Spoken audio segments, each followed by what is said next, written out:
ఆరాధన మానేస్తున్నావు, ఉపవాస కూడిక మానేశావు. ఎంత దౌర్భాగ్యమో!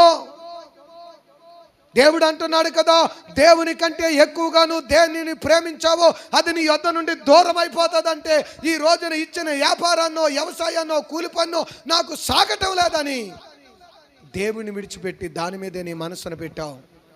యాకోబు కూడా పెట్టాడు తన మనసును.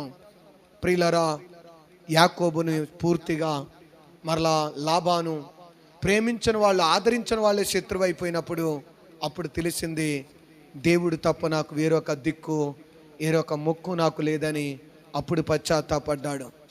దేవుడు అంటున్నాడు, ఈ రాత్రి ఒకవేళ నువ్వు దూరం అయిపోయిన వ్యక్తిగా ఉంటే, ఉపవాసాలు మానేసిన వ్యక్తిగా ఉంటే, ప్రార్థనా జీవితంలో తక్కువైపోయిన వ్యక్తిగా ఉంటే, దేవుని దగ్గరికి రావటం మానేసి లోకములో యాకోబులాగా నీ పనులు, నీ వ్యాపారాలు, ప్రియులరా నీ యొక్క ఉద్యోగాలు, నీ యొక్క కిరాయిలు, నాకు ఇది సాగటం లేదంటున్న నీతో దేవుడు ఈ రాత్రి నేను చెప్తున్నాను, దేవుడు దానిని తీసివేయకముందే, నీ దగ్గర నుండి దాన్ని తీసివేయకముందే